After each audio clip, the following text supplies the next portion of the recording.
Good morning. I'm Herbert Loud, one of the elders, and on behalf of our pastor, Jim Mitchell, in our session, I'd like to welcome all who are here. I see there are a lot of family members, a few visitors, and we particularly welcome each one of you and those who are participating online. The Treasurer, Barry Montoya, has asked me to remind anyone, if you have received a check from the church for reimbursement for any expenses, please deposit or cash it prior to the end of the year. And also, those who are reading scripture due to the live stream, please come up front to the pulpit so that you can speak into the microphone. Let's have our choral call to worship. If you'll stand, let's sing hymn 225.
Please be seated.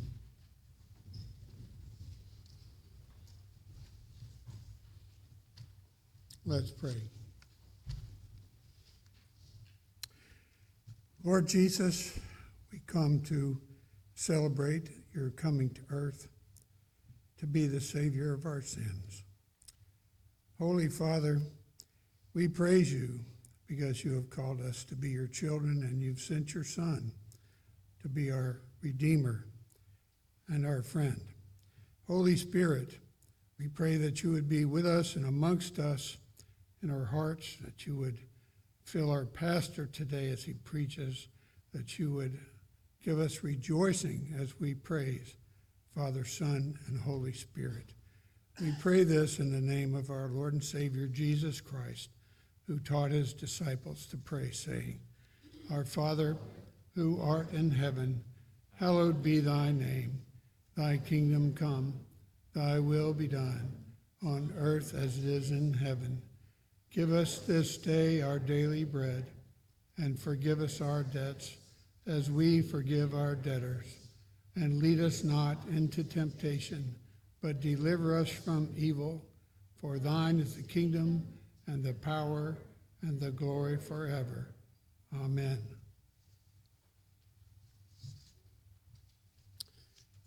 We've all heard it said that Jesus is the reason for the season. Our missionary, Scott Andes, who works with Reformed University Fellowship International at the University of South Carolina, said this is a nice Christmas thought, but it doesn't capture the whole essence of Christmas. Actually, we are the reason for the season. Our inability to live lives free of sin, to fulfill the righteousness required in God's law, or to save ourselves from sin's penalty means that we have no hope in ourselves. We need a Savior. That's why God sent his Son to satisfy the law's demand, to pay the penalty our sins deserve, and to die as our substitute on the cross. That is our hope, and that is why we celebrate this Christmas.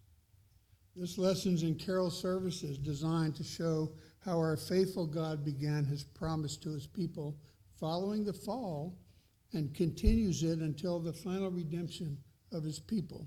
In Genesis, he promised a Redeemer who would reverse the curse, one who would bruise the head of the serpent that bruised his heel. God's promise extended to Noah and his family, whom he saved from the flood that destroyed the rest of mankind. God then extended his covenant to Abraham and to Jacob, and then promised Judah that the Redeemer would come from his seed. This Redeemer was the promised Emmanuel, promised by Isaiah to the nations, those who are the natural and spiritual seed of Abraham. God has called all those who are his, the poor, the downtrodden, the widow, the orphan, the oppressed, and those who will humble themselves before the throne of God. He has given us his only begotten Son, the Lord Jesus Christ, as the fulfillment of these promises.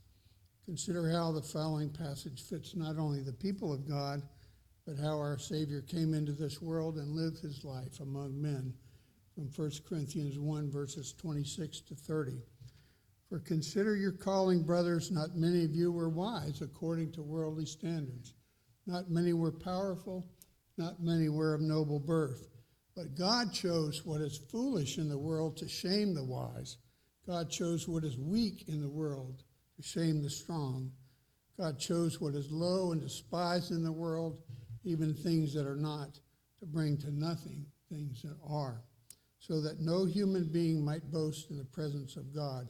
And because of him, you are in Christ Jesus, who became to us wisdom from God, righteousness and sanctification and redemption. The word of the Lord.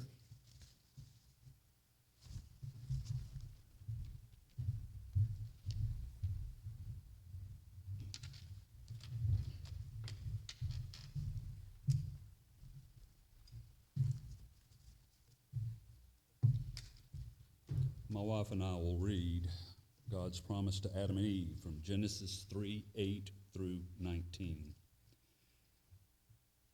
And they heard the sound of the Lord God walking in the garden in the cool of the day, and the man and his wife hid themselves from the presence of the Lord God among the trees of the garden.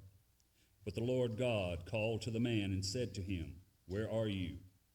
And he said, "I heard the sound of you in the garden, and I was afraid, because I was naked and I hid myself." He said, "Who told you that you were naked?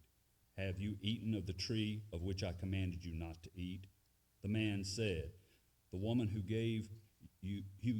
you gave to me, she gave me the fruit of the tree, and I ate." Then the Lord God said to the woman, "What is this that you have done?" The woman said, "The serpent deceived me, and I ate." The Lord God said to the serpent, "Because you have done this, cursed are you above all livestock and above all beasts of the field. On your belly you shall go, and dust you shall eat all the days of your life. I shall put enmity between you and the woman, and between your offspring and her offspring.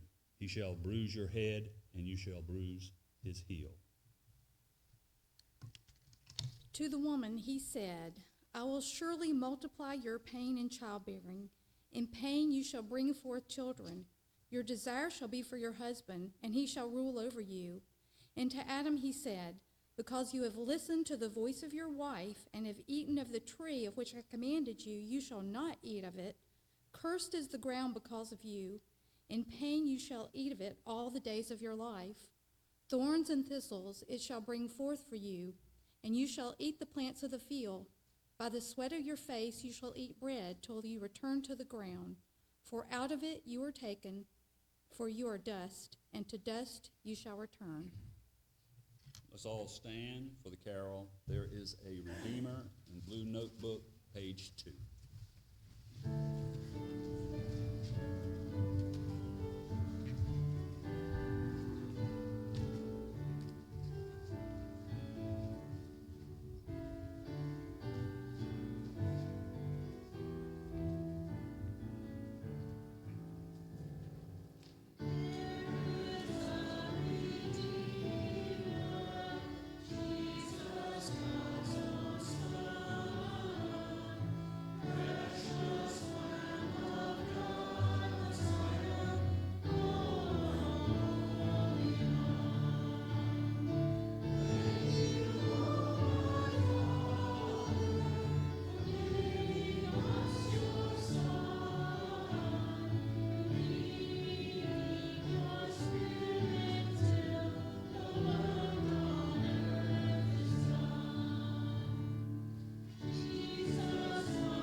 Thank you, and be seated.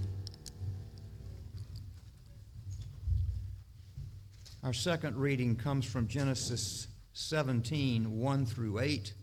In this passage, God will repeat, in a way, renew, and further expand on the promise that he made to Adam and Eve in the Garden of Eden. And he does that to his chosen man, Abram. Genesis chapter 17, beginning in verse 1. When Abram was 99 years old, the Lord appeared to Abram and said to him, I am God Almighty. Walk before me and be blameless, that I may make my covenant between me and you, and may multiply you greatly. Then Abram fell on his face, and God said to him, Behold, my covenant is with you, and you shall be the father of a multitude of nations. No longer shall your name be called Abram, but your name shall be Abraham. For I have made you the father of a multitude of nations. I will make you exceedingly fruitful, and I will make you into nations, and kings shall come from you. And I will establish my covenant between me and you and your offspring after you, throughout their generations, for an everlasting covenant, to be God to you and to your offspring after you. And I will give to you and to your offspring after you the land of your sojournings, all the land of Canaan, for an everlasting possession, and I will be their God. And then in Genesis chapter 28, beginning in verse 10, God does the same thing with his promise made in Eden to Jacob. Jacob left Beersheba and went toward Haran. And he came to a certain place and stayed there that night because the sun had set. Taking one of the stones of the place, he put it under his head and lay down in that place to sleep. And he dreamed, and behold, there was a ladder set up on the earth, and the top of it reached to heaven. And behold, the angels of God were ascending and descending on it. And behold, the Lord stood above it and said, I am the Lord, the God of Abraham your father, and the God of Isaac. The land on which you lie I will give to you and to your offspring. Your offspring shall be like the dust of the earth, and you shall spread abroad to the west and to the east and to the north and to the south, and in you and your offspring shall all the families of the earth be blessed. Behold, I am with you and will keep you wherever you go, and I will bring you back to this land, for I will not leave you until I have done what I have promised you. Then Jacob awoke from his sleep and said, Surely the Lord is in this place, and I did not know it. And he was afraid and said, How awesome is this place! This is none other than the house of God, and this is the gate of heaven. Our next hymn is in your Trinity hymnal number 221. Let's stand together as we sing, Lo, how a rose ere blooming.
from Isaiah 7:14.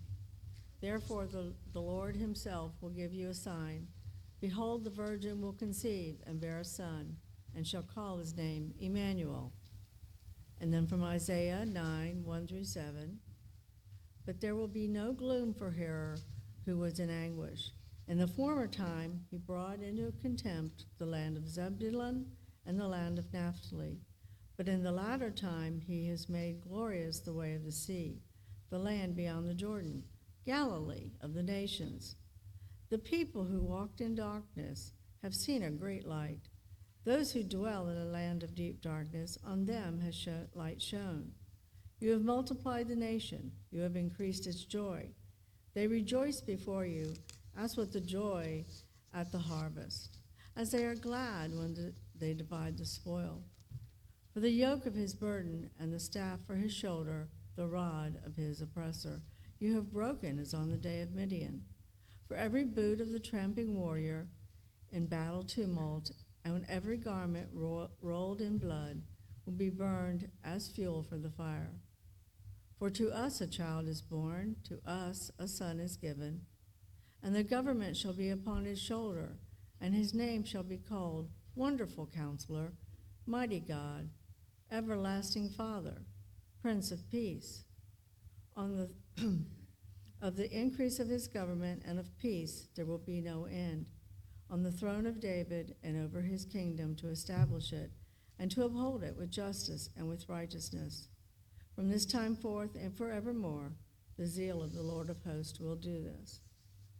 Our next hymn is from Trinity Hymnal 194, O Come, Emmanuel.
may be seated.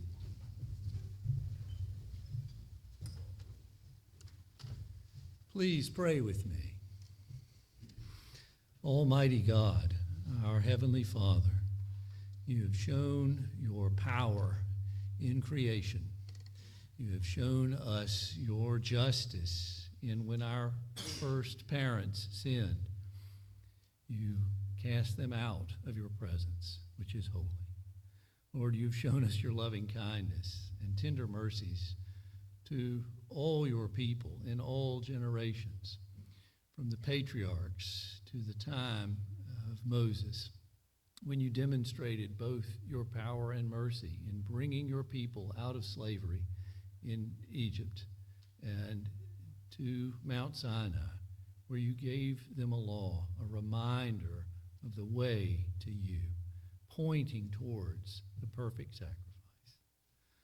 Lord, you have shown us your love in fulfilling that promise, in sending Christ to die on the cross for us.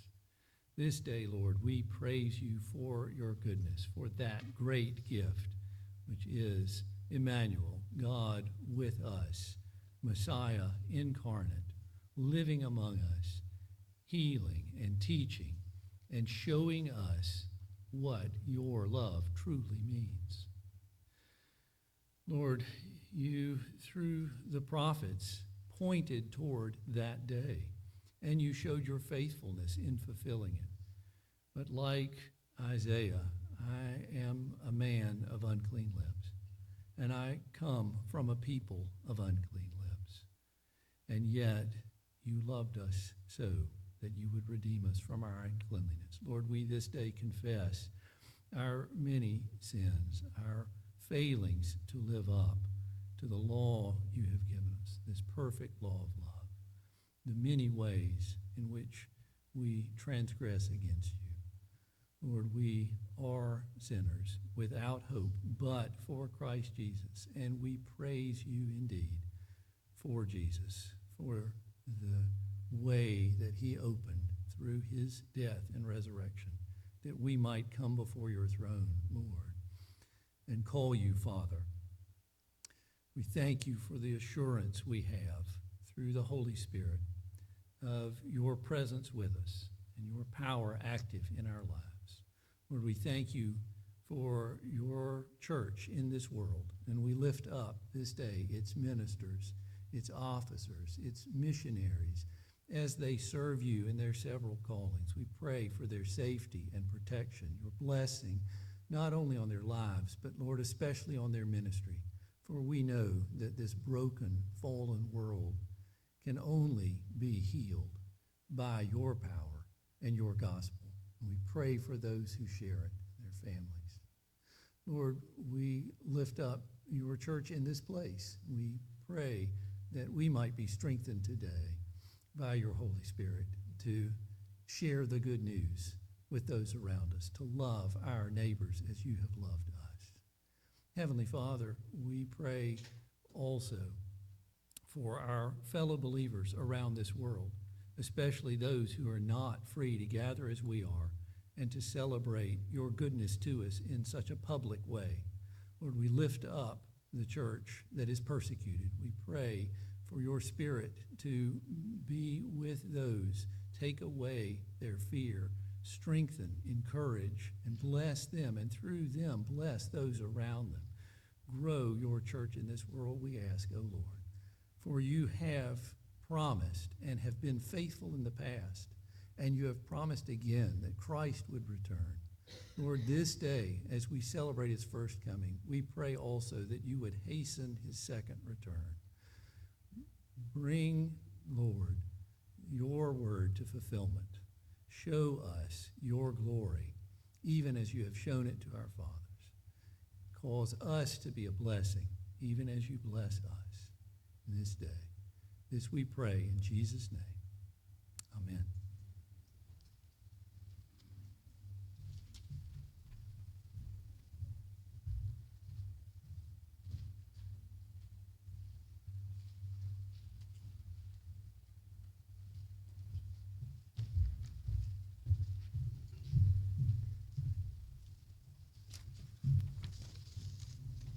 fourth lesson be from Micah 5:2-5a.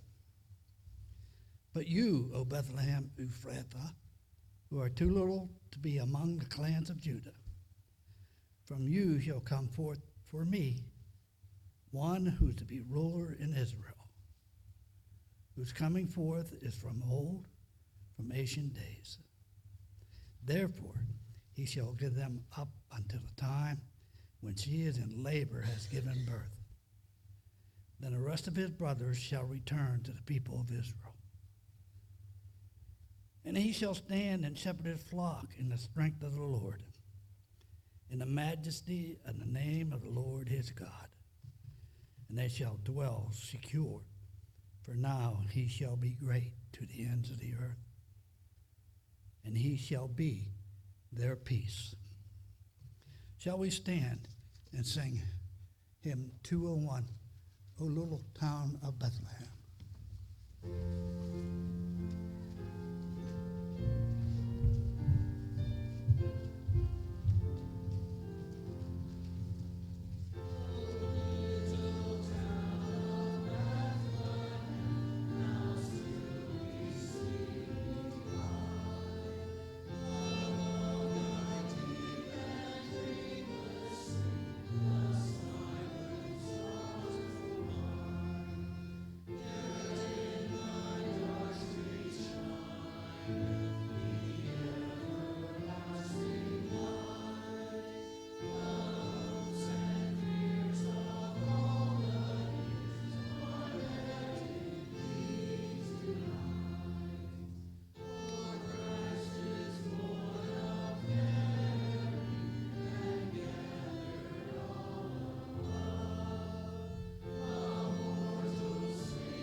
Shall we pray?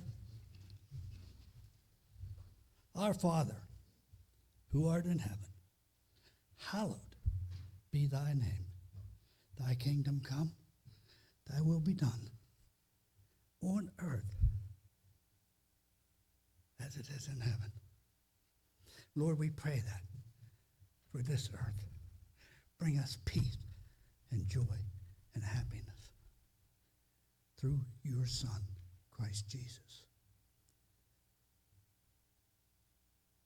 We thank you for these gifts and offering, that they may go and bring peace. Peace on earth and joy to the world. In Jesus' name, amen.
Please be seated. This reading from the Johnston family will be from Luke chapter 2, verses 1 through 20. In those days, a decree went out from Caesar Augustus that all the world should be registered.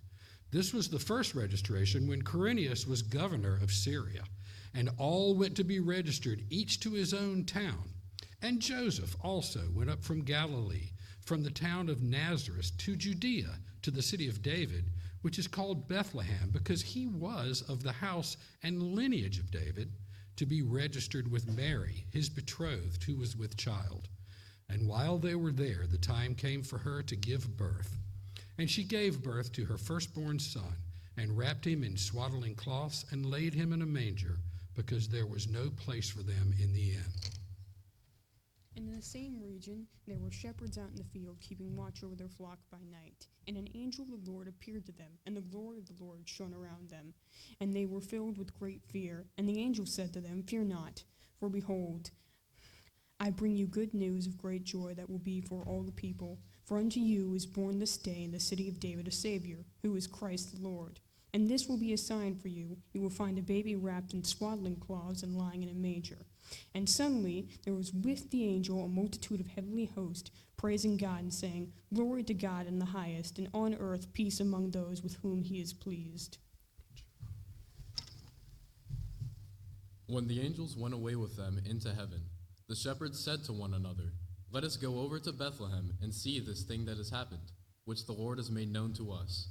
And they went with haste and found Mary and Joseph and the baby lying in a manger. And when they saw it, they made known the saying that had been told them concerning this child. And all who heard it wondered at what the shepherds had told them. But Mary treasured up all these things, pondering them in her heart.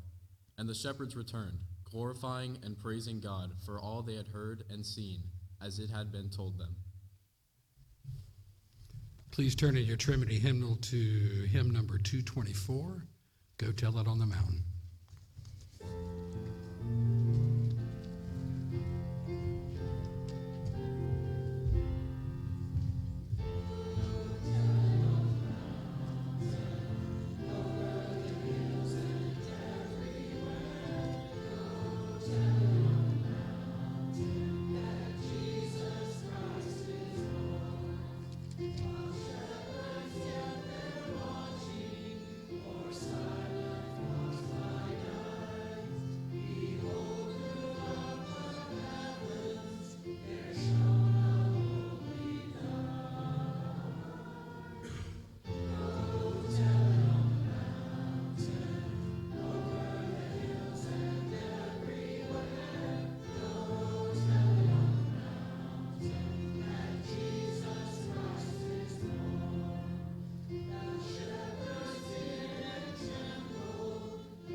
Seated.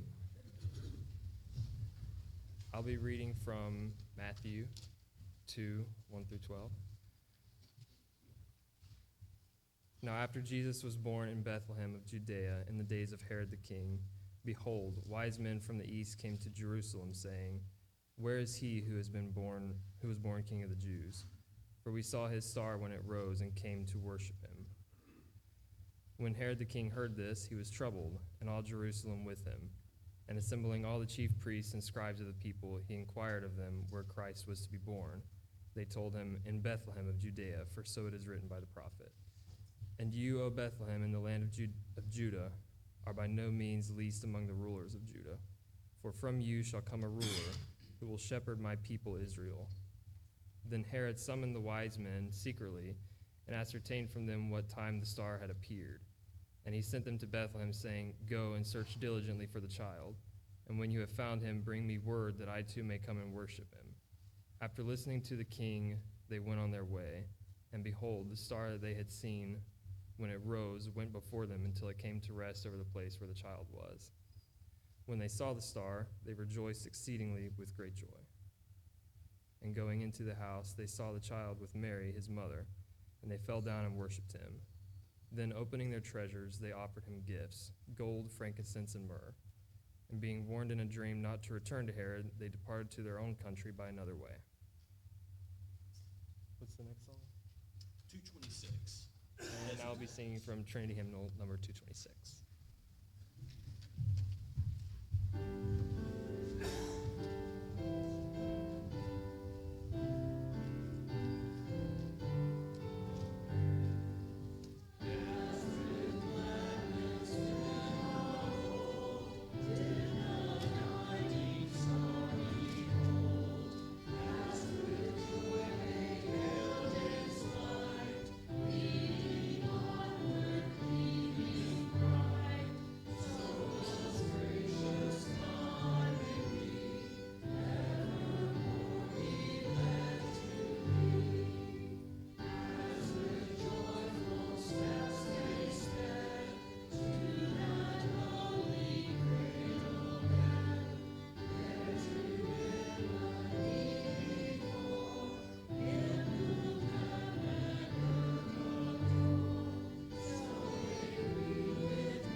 Please be seated. Our seventh lesson is supposed to be from the Gospel of John, chapter 1, verses 1 through 14, but I do have a couple of changes. My wife, Carla, will assist me, and to truly, I think, grasp what the first 14 verses of the Gospel of John is telling us, I think we need to go back to the beginning, to Genesis chapter 1, verses 1 and 2. Because when we put these verses together, Genesis and John, we can begin to fully comprehend what our Lord has done for us and the fact that that triune God has been there from the beginning, actually from eternity past until eternity future. So let me start with Genesis 1, verses 1 and 2. In the beginning, God created the heavens and the earth. The earth was without form and void, and darkness was over the face of the deep, and the Spirit of God was hovering over the face of the waters. I will be reading from John chapter 1. In the beginning was the Word, and the Word was with God, and the Word was God. He was in the beginning with God. All things were made through him, and without him was not anything made that was made. In him was life, and the life was the light of men. The light shines in the darkness, and the darkness has not overcome it.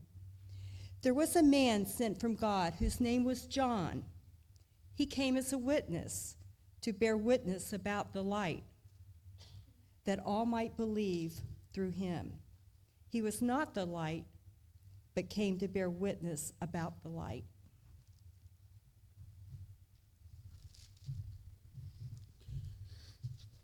The true light, which gives light to everyone, was coming into the world. He was in the world, and the world was made through him. Yet the world did not know him. He came to his own, and his own people did not receive him. But to all who did receive him, who believed in his name, he gave the right to become children of God, who were born not of blood, nor of the will of the flesh, nor of the will of man, but of God. And the Word became flesh and dwelt among us. And we have seen his glory, glory as of the only Son from the Father, full of grace and truth. The grass withers, the flower fades, but the word of our God will stand forever. Amen.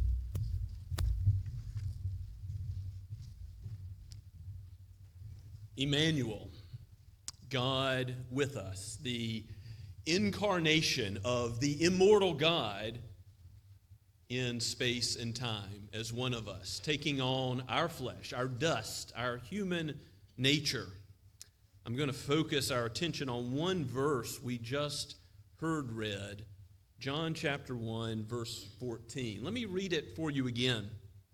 And the Word became flesh and dwelt among us, and we have seen his glory, glory as of the only Son from the Father, full of grace and truth. Let's pray and ask God's help. Oh, Holy Spirit, you have written this scripture and all the scriptures we have heard today throughout your word from Genesis to Revelation. You bear witness to the glory of your Son and his great role to come and to be the sacrifice for sinners, to out of kindness and mercy give his life as a ransom for many, to pay the penalty we deserve to pay, to live the righteous life we could not live. Show us our need today and teach us more about who you are, who the Son is, who you are, O Spirit, and teach us what this means as we live here in this fallen world. Teach us to live in accordance with your holy word, in accordance with its truth. We pray all this in the name of Jesus, who is himself the truth. Amen. So much in this rich text could be expounded, but the glory of Christ, the glory of immortal God, who is the Word, who is with God, that is God the Father, in John 1:1, as we hear it compared to Genesis. There, as the Spirit's hovering over the waters in the creation account, the Father is there. The Spirit is there. The Son is there. Scripturally, the triune God is present when he spoke and said, "Let there be light," and there was light, and in the space of 6 days, and all very good, it came to be by his sovereign might and power. Jesus was there.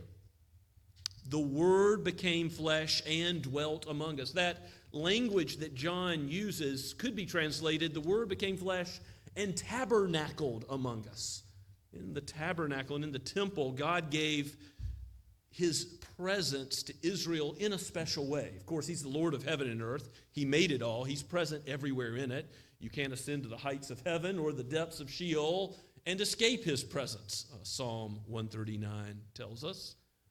But God is present in a special way in the tabernacle, in the temple, to bless his people by the ordinances he has given them and by his word, foretelling Christ through the sacrificial system, through all that was done under the old covenant, pointing to the new.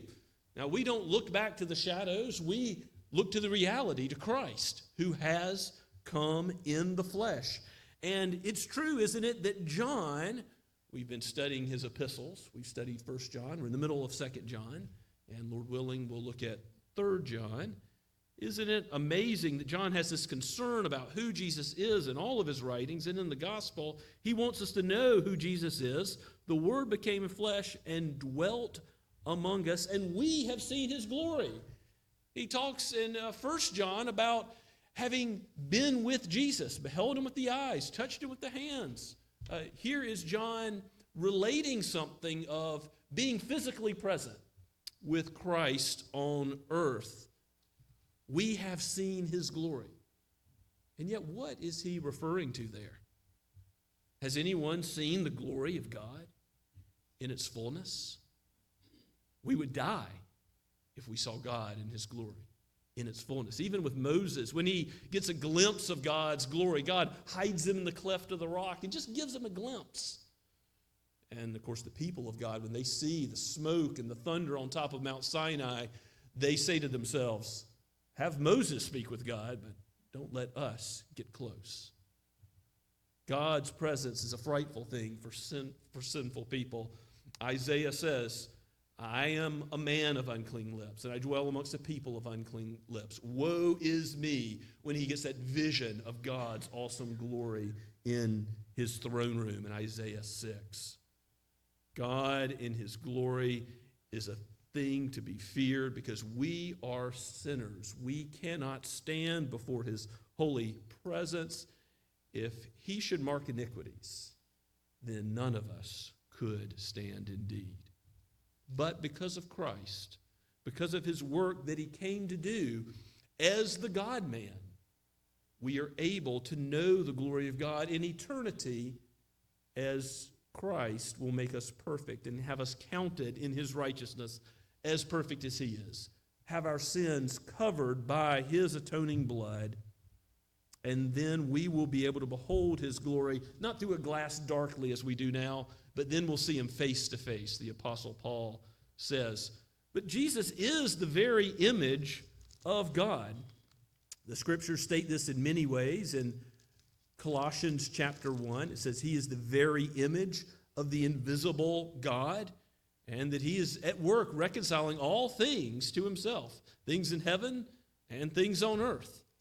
In John, later in the high priestly prayer in John 17, Jesus is praying about his glory and what it was like, what he was doing in eternity past. Look at John 17, verse 24. He says, Father, I desire that they, speaking of believers, whom you have given me, may be with me where I am to see my glory that you have given me because you loved me before the foundation of the world. Christ's glory was shared with the Father before the foundation of the world, and he's giving it to his children. We have been called the children of God. We've been given the right to be called the children of God because of Christ. Justified, counted as righteous, and then made sons and daughters of the Most High. And this is a glorious truth in itself to contemplate. We should meditate on this every Lord's Day as we think about how Christ has blessed us as we come before him to worship Father, Son, and Holy Spirit, one God in three persons. We worship God, and we worship him through the Son as the one mediator, the one go-between, between God and man. We're able to approach the throne through his person. And he sent the Spirit so that we might be aided to understand his word and to live it out, to be doers of it. But it's a glorious truth to think about who he is in his being, and that would be enough. But it's a practical truth as well. I want you to turn, if you have a copy of God's word with you, please turn with me to Philippians chapter 2.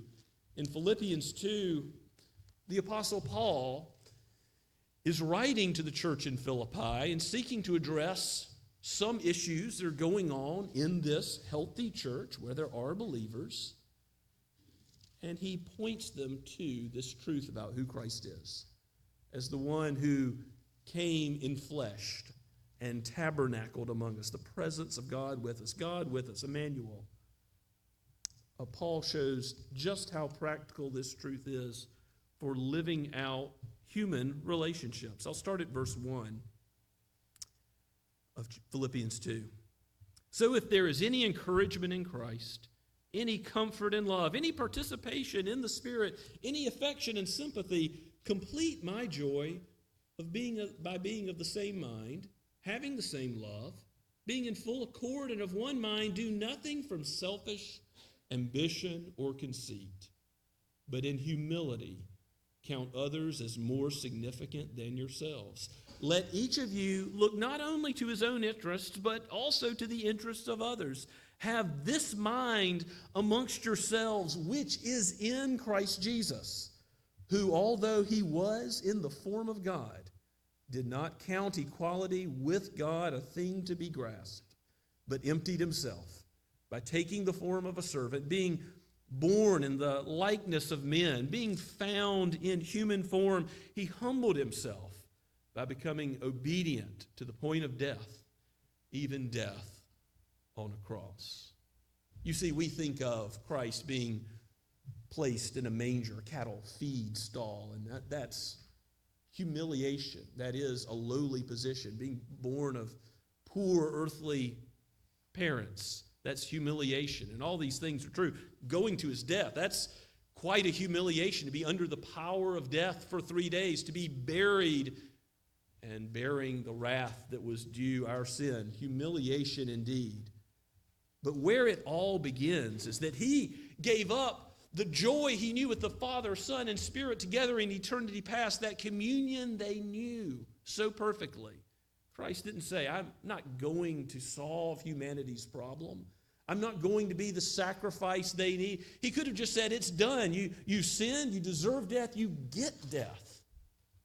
But instead, out of kindness, out of grace, out of unmerited favor, out of mercy towards sinners, not giving us what we deserve, but giving the penalty to himself, voluntarily taking it on, he came to die. He came giving up the glories of heaven. That is humiliation indeed. He humbled himself. And so therefore, we can humble ourselves and not look to our own interests and seek our own pleasure, but we can seek the good of our neighbors, seek the good of other believers. And Paul applies this truth to those who are squabbling with one another in the church. What does that squabble look like when you look at what Christ gave up to become one of us, to save? When we trust in him, we're made like him, and we will share in his glory. And John says this is the glory that they beheld as apostles, as disciples. But John knows that even seeing Jesus in person in the flesh, that's not the end of the glory. They're going to see the glory in the new heavens and the new earth, where all things are made new, where we will dwell with God. We will be his people, and he will be our God. Those covenant promises of old will be fulfilled because Christ has kept the covenant for us. May his name be forever blessed. Let's pray together. Oh, gracious God, you sent the Son, a great loving act. And oh, Son, you came willingly. And oh, Spirit, you agreed to this saving act when we so often are prone to think about ourselves. Here you acted selflessly in love with the good of others at the foremost of your thinking. Teach us to be more like you, that we may love our fellow man as you have called us to, mirroring your righteousness. May it be so at Scott's Kirk, towards one another and towards those who you have not yet called to yourself. Lord, if there are any hearing this explanation of the good news of the gospel today and have not yet trusted in Christ, Lord, prick the conscience so that they will be given the new birth and be given a king of the kingdom, that lasts forever. For we pray this in Jesus' name. Amen. And as we respond to God's word, let us sing once again a hymn of praise, Trinity Hymnal number 203.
Please be seated.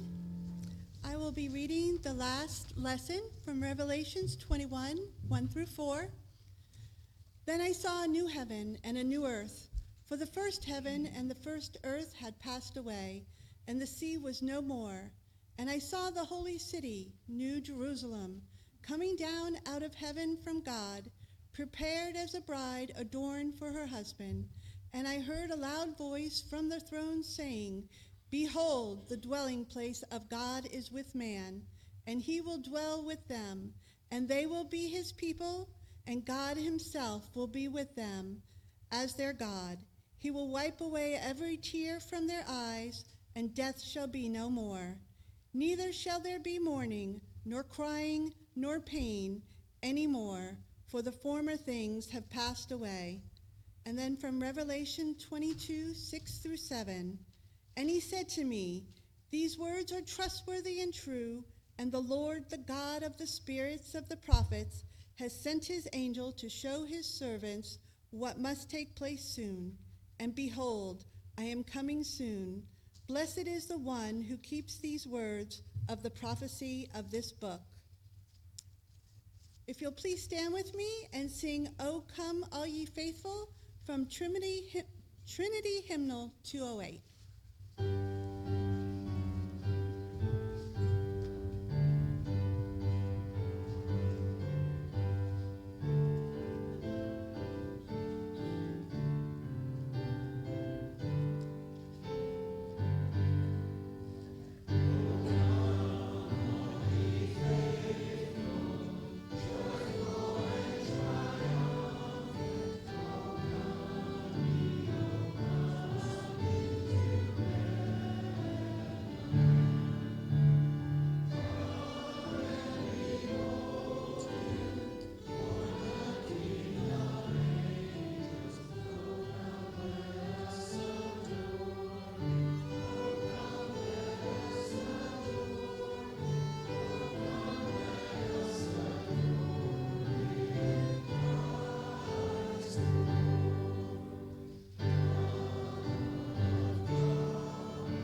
Please remain standing as we close in prayer. A gracious Christ, O Lord of glory, how we thank you for your kindness and compassion on sinners, to love us when we were still your enemies. Bless, Father, each one who has entered your house today. You have given us life and breath, and you have given us all spiritual benefit, even in everlasting existence, a new heavens and a new earth where sin will be no more. You have given us all things in Christ, your beloved Son, with whom you are well pleased. O Spirit, may we live according to this good news today and all of our days. May we live for you. We pray in Jesus' name, amen. And now, to the one who is able to keep you from falling, to present you before his glorious presence without fault and with great joy, to the only God, our Savior, be all glory, power, authority, and dominion before all ages, now and forever, through the Lord Jesus Christ. Amen and amen.